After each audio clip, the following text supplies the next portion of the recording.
All right, welcome back. We're session two or uh, version two, whatever we want to call episode two of our channel office hours. And so we've got two agronomists here today. We've got let the traffic kind of roll in as we go live across Facebook, Instagram, X, and YouTube is the new one this time around. So excited to be on that platform live. We got Todd Vagts from Minnesota. You might remember from our first one. For those of you who are coming back the second time. And then Pat Koenig from Nebraska is joining us for first time this time around. So welcome both of you. Thanks for joining us here today. Morning. All right. Good deal. Good morning. Yeah. So today, guys, we're going to dive into the wonderful world of tar spot and white mold. Usually something we don't typically address until the middle of the season, but two very big and important diseases that impact corn and soybeans, and want to get into those and kind of think through some of the management practices that growers and some of our channel seed pros are looking at as we dive into the 2025 growing season, which will be here before we know it, believe it or not, we're a couple days from March. So Todd, I'll start with you here. Just about tar spot, it's the new kid on the block. What are some of the things you've observed in Minnesota? We know it kind of started in 2018 down in northern Illinois, but it sort of has, gradually, I guess, or maybe too quickly for some, has spread across a good chunk of the Midwest here. So tell us about your experience in observing tar spot and some of the things your growers in your area of Minnesota have seen with it too. Yeah, thanks, Nick. Yeah, so I am specifically located in southeast Minnesota. So people familiar with the state, I'm down in Lanesboro, which is southeast of Rochester. So our geography, it's made up with a lot of minimum till, no till, rolling hills, smaller fields, and all that kind of stuff. So just kind of a perfect environment for tar spot to flourish and thrive. We first encountered the disease in 2019. We found it in fields later in the season, so it was pretty minor. 2020 it was present, but again, it didn't really come in until later. 21 is when we really started to see it show up more significantly again, and this is mostly east southeast part of the state. And then 2022 is when it hit really hard in a kind of a local area, what I would call an acute affected area, Fillmore County.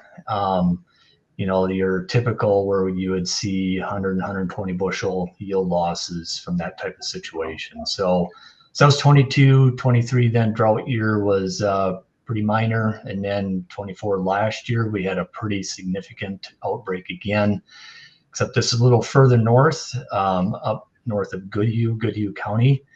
And so pretty significant in that area as well, again, where we saw those 100 plus bushel yield losses. So unfortunately, we've had a fair amount of experience with it, still learning a lot, but I think we're starting to get a little better handle on what's causing it, what we need to do to be able to move past it in that sense.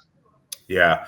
And can you just kind of briefly, Todd, before we go over to Pat's angle on this, what were some of any weather oddities or observations you made that sort of made those years that sort of they seemed like they kind of spike and come and go? What were some of the things you maybe noticed in your part of the world on that? So for our geography, and I think it may be a little different from one geography to the next, but a couple of things that I found to be very significant and important. First of all, is the overwintering inoculum. If we have a year, if it's maybe taken a couple of years to build up some inoculum levels, and then if we get fairly high infection level, at least later in the season, the prior year, depositing a lot of inoculum on the surface of the ground, and then going into the next year, that's, it's kind of this disease triangle. You got to have the inoculum. And then the other part of that is the environment. And what seems to be critical again for us is heavy precipitation in June. Oftentimes we can go back to these really acute hotspot areas and isolate those areas where we have excessive precipitation in June. And that's really kind of what in my mind at least, gets that disease started. So we get the disease started, and if we find it in June, late June, early July, that is a precursor to a huge problem, and that's kind of what gets that disease, driving the disease. And then somewhat moisture into July to kind of propel that disease forward. And then once it gets going in July, and then we can see big problems. But that's kind of those acute disease areas. When we get it where it comes in middle, late, or August, it can be problematic, but we're not going to see these 100 bushel yield losses. But an inoculum, heavy precipitation in June are, two of the larger factors that we look at. Gotcha. And moving over to Pat here. So if you can kind of replicate a little bit just for your geography, Pat, your guys' experience maybe was a year or two off given your location, but kind of walk through what you guys experienced over in Nebraska with tar spot onset. Yeah, we're a little later to the party than Todd was there in eastern Minnesota. So actually, tar spot was first confirmed in Nebraska in 2021 by one of my counterparts in southeast Nebraska, Austin Mers, and really very light pressure in 21 and 22, I would say, and pretty much isolated to the southeast portion of the state, so kind of south and east of Lincoln, Nebraska. Then in 23, we kind of saw it expand, and it gradually expanded in 22 as well, kind of along the Missouri River on the eastern side of the state and moved west. But really in 23, we didn't see probably significant yield losses in most of the state. And again, similar to other areas, pretty dry in 23, especially in the later half of the summer. Last year in 24 was probably when we saw it really expand. Without having a map in front of me, I can't say exactly how far west it went by county, but as far west as Highway 281, which is kind of in the central corridor of the state, and farther west than that as well. But I saw some significant yield losses in 24, especially in the northeast portion of the state. Probably not to the level that Todd talked with 100 bushel yield losses, but definitely economically significant. So it's definitely blown up here over the last couple of years, and it's probably here to stay. Yeah. Obviously, to Todd's point, overwinters on residue, and we're going to continue to fight it here in the coming years. So Pat, when speaking of fighting it and management, what are some of those you guys have kind of maybe leaned on folks like Todd because they have a few more years experience, but what are some of those management practices you guys are kind of talking about within the Channel brand, the Seed Pros, and even the Bayer portfolio, some of those options as you think through the management of tar spot? Well, yeah, it's a great point. We've leaned on the agronomists to the east of us because they've have multiple years of experience of managing through tar spot. The interesting thing in Nebraska in particular is we're very, very heavily irrigated, high percentage of irrigated acres. So we kind of make our own microenvironment in a lot of those fields and those irrigated acres, and create some conditions a lot of times that are very, very conducive to tar spot. So, tar spot likes those more moderate temperatures with moisture, to what Todd brought up earlier. And, we create that when we're running those irrigation systems in the summer. So, the most important thing I would say is creating a plan to begin with. Obviously, fungicide to me is probably the key point. We talk about managing tar spot. We can help manage through it through hybrid tolerance. No hybrid's bulletproof on it, but really it's that fungicide management piece and having a plan in place on what you're going to do if you have an infestation, and that can be adjusted depending on how early you see pressure move in, to what severity it is. Right now in Nebraska, we're kind of focused just on that tassel application of a fungicide, particularly Delaro Complete, to try to help manage it, and then kind of have that second application in our back pocket if we need it. We're probably not there yet with the pressure we've seen in most areas, but definitely a tassel application Yeah. to land right And now. real quick, Pat, while we're still here with you, like you mentioned, your environment's a little bit different with the dry land and irrigated. Kind of that those environments certainly have different experiences or different management when it comes to water management for sure. Can you kind of maybe touch on that a little bit of just where that breakdown is at tar spot is impacting sort of, if you had to put a number on the number of acres that have seen it in the last couple of years, is that something we should address or kind of think about as they go into 25 from the farmer perspective? Well, I definitely think from a scouting perspective, probably focus on those irrigated acres. Obviously, we're going to have pressure in the dry land acres, but on a year that maybe we're on the drier side, we would expect probably less pressure on those dry land acres.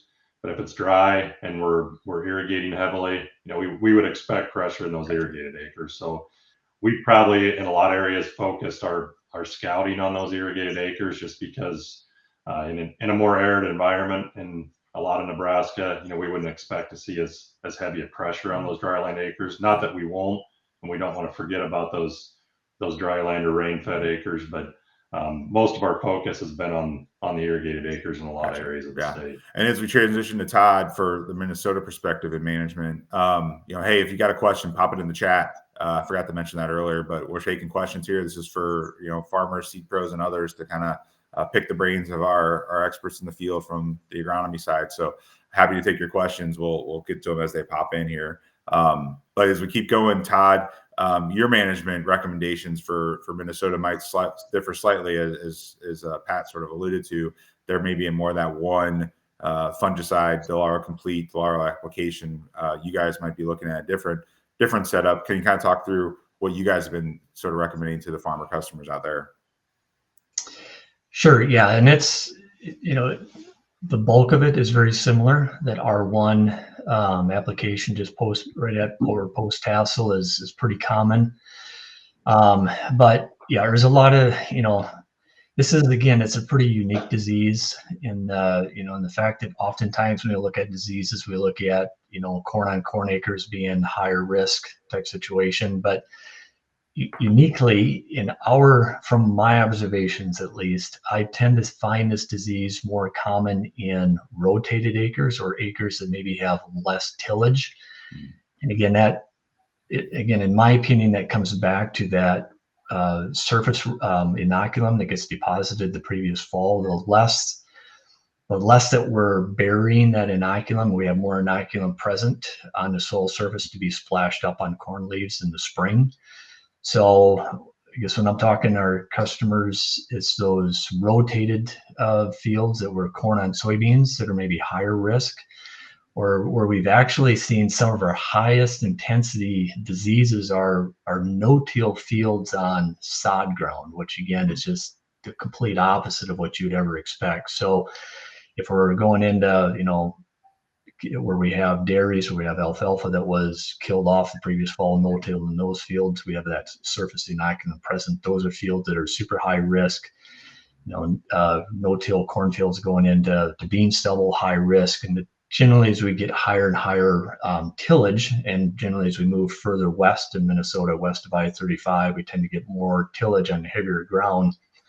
We maybe see tar spot later in the season from inoculum that's blowing around, but we don't necessarily get those early infections. But beyond that, those R1 applications. But again, even in our geography where we have a lot of smaller fields, a lot of woods, just getting application can be a little bit challenging. So we have a lot of helicopters that are putting fungicide on, drones that are doing it.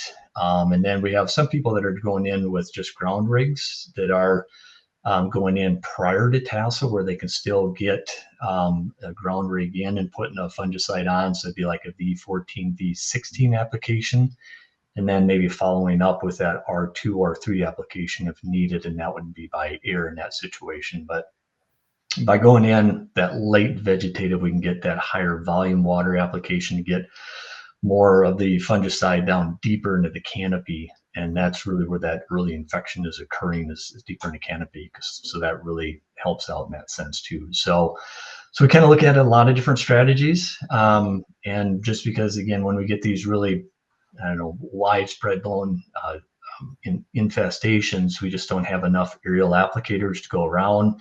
So we just kind of attack it with anything that we have available. Gotcha. Yeah, and when you're looking at that R1 application, Todd, it's the tassel and reproductive stages, right? That first window of repercussion. So you really want to protect that ear leaf is sort of what I've been hearing people talk about, is the importance of getting it in right at that reproductive stage, so you can have a full attack it as best you can when that disease is. And that's the other thing about tar spot that we're learning too, is it's there and you may not even observe it right away, even though scouting, so that vigorous scouting program is super important especially in areas that have already been impacted by it.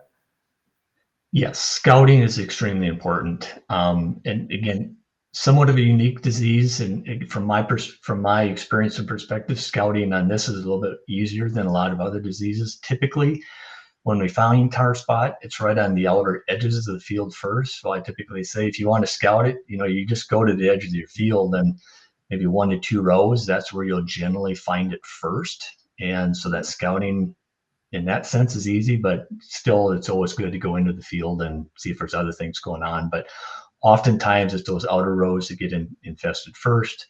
So scouting, and then again, if you get that early infestation in June, early July, that R1 or a late vegetative is imperative to get that on for that protective fungicidal activity that'll 2 to 3 weeks, and then go back in and evaluate at that R2 or 3 time frame to kind of see if that disease it's kind of hard to evaluate it because it's still there, but it's stopped. But is it progressing up the plant? And as you mentioned, protecting that ear leaf is extremely important. So we kind of look at that ear leaf, and the 1 to 2 above that ear leaf is extremely important. Keeping that upper canopy clean, very, very important to protect the yield potential of the crop. Yep. Yeah, for sure. And tar spot, maybe we should have covered this earlier, right? It's like you took a black permanent marker and just sort of put it on the leaf. It won't come off if you scrape it or whatnot. If it does come off, it's probably fly poop. Yes. The second time we've mentioned poop in our calls for these. So we got a thing going, I guess.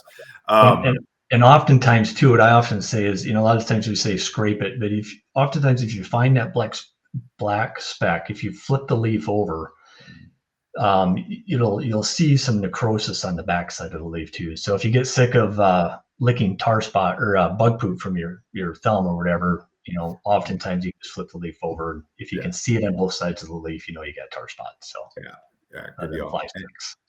And Pat, we've got you mentioned this earlier about hybrid selection or product selection. Can you kind of talk through what some of the products that you not necessarily product numbers or anything like that, but just what you guys look at as you are getting new information about this disease? What are some of the things that you kind of talk through with seed pros and customers as we think through those product selection discussions? Yeah, so because tar spot is fairly new, honestly, to the agronomy world, we didn't really have if you go back 10 years ago, we didn't have any system to rate products on tar spot. So we've started that process of getting some inoculated trials out there and begun rating our hybrids. That's still a work in progress, but we kind of look at it as below average, average, and above average when we talk about rating products. And we probably aren't to the point where we're completely going to kick a product out of the lineup because it's maybe on the below average side on tar spot. We kind of use that as a management tool on, hey, where do we need to look first? If we're going to target a fungicide application, maybe where we would start, or maybe where we would plan on 2 fungicide applications.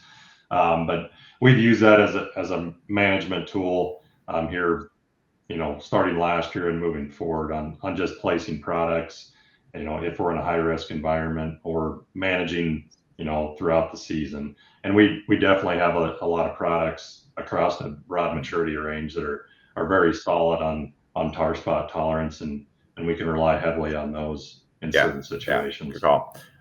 And we got a question I want to pop in from our chat that is it found on the outside first of the rows, I presume, Todd? I think this is a comment you were alluding to, because those plants have more wind damage. I'll kind of let you answer. I think I know what the answer is, but I'll let you take it from here. Sure. So there's a couple of components to that. Some of the research out of the University of Wisconsin, Damon Smith, if people know him, some of his research has shown that sunlight actually has some impact on allowing that disease to progress. Again, something very opposite of what we typically expect with a disease.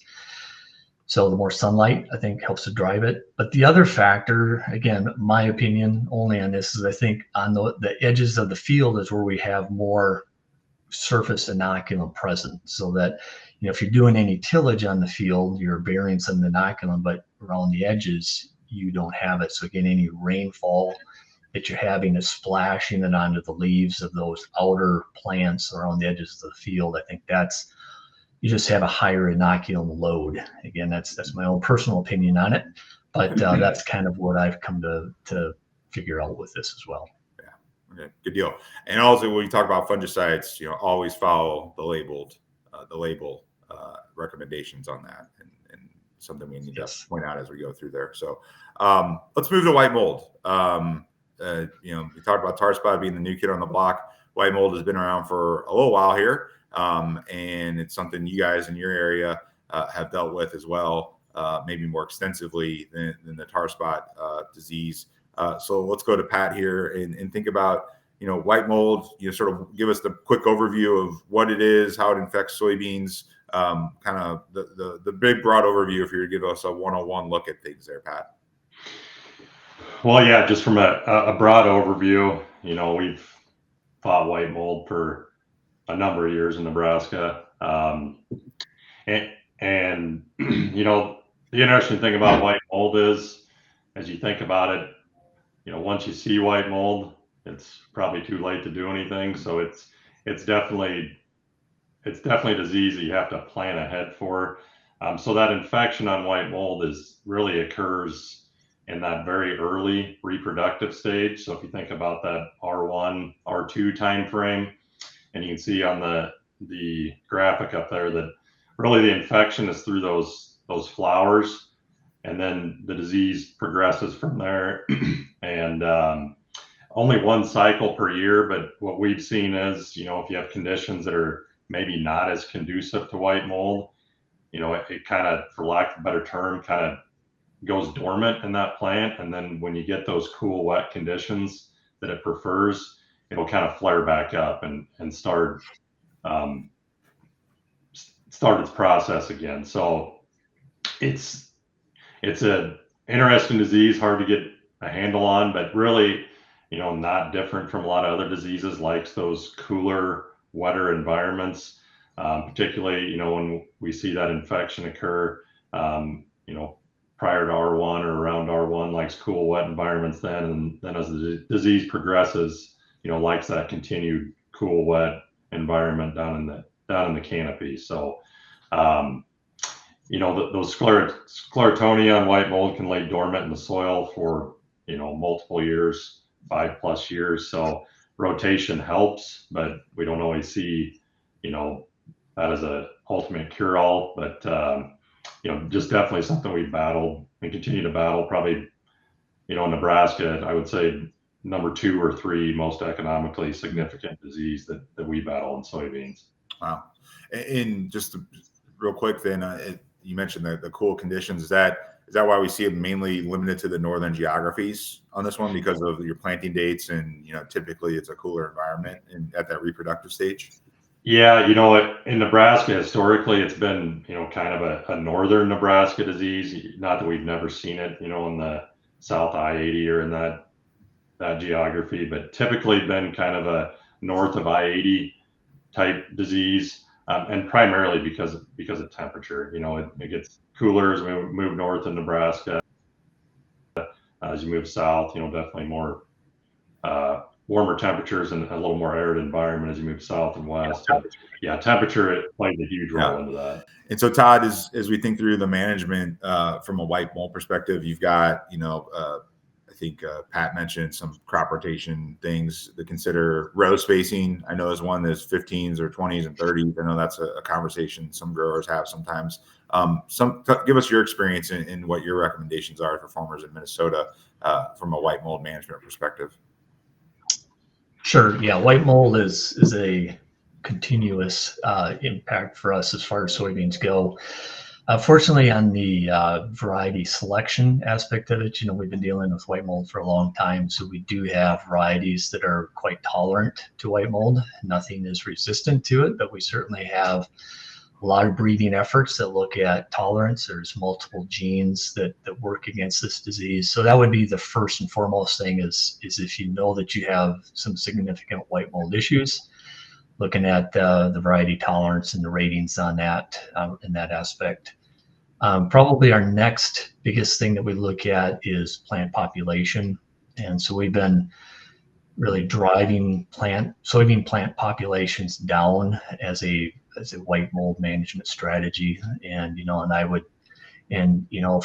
if we have history of it, and if we have variable seeding rate capabilities, I often recommend that in those areas where you have white mold, you can get down to 90 to 100,000 plants per acre seeding rate. It helps airflow, and then it helps to reduce that disease potential in that sense. So, variety selection, plant population, and then of course then use of foliar fungicides again at that R1, R2 into that R3. And again, this recommendation is changing somewhat. Typically, we've recommended the R1 followed by an R3, but part of this too, I think, is with some of our earlier planting rate or dates on soybeans, where we're going, more into late April, early May planting. We're getting flowering earlier where we maybe don't have a full canopy yet. So waiting until maybe that R2-ish stage for that first foliar fungicide application. And then if you know that you're in a high risk situation, following it up again with that R3 type scenario for really good protection. And then, product selection is extremely important, with the Delaro Complete aspect of it with white mold management that has the group 7, the SDHI, the flupiram. That's the important component for white mold, rather than just, in our aspect of going Delaro to the Delaro Complete. So a lot of different tools that we have with white mold, and you kind of have to apply all of them to be able to get good management in that sense. Yeah, you mentioned something that we see more about too is early planting for both crops, corn and soybeans. Can you kind of maybe from both your perspectives, Todd first here, we've seen that early planting date in soybeans continue even as you go north, even getting into those April timeframes. What has that sort of done and it's fairly recent, recent being 10, 15 years. What is some of the stuff you've observed, Todd, in your career and seeing that sort of move in early planting for both the crops and disease management practices, maybe overall, but certainly with a nod to white mold there? Yeah, and for those that know me, I'm a big advocate of early soybean planting. So I push it maybe a little bit harder than I should sometimes, but I think it's very positive in a lot of aspects, and I think even with white mold, because we push that flowering to earlier. Typically in our geography, we'll see flowering anytime after July 4th, but when we get to these earlier plantings, we can see flowering occurring late June, early July, and a lot of those flowers don't stick, but at least we get that process started. And then if we do an early planting with a early maturity bean, oftentimes I think we can get a lot of our flowering done before we get into the white mold. Oftentimes you get later July into August, where you kind of those dog days of summer, where you get lower wind, more moisture in the canopy. And if you're still flowering at that time, we get a little bit higher disease infection opportunities. So if we get a lot of that flowering occurring earlier, before we get into that mid or later July and get our pod set at that point, we can avoid some of these disease situations. So yeah, I'm a big advocate of early planting. So Pat, is it a disease that impacts the flower basically the fungus that goes after that flower piece of or flower part of the plant?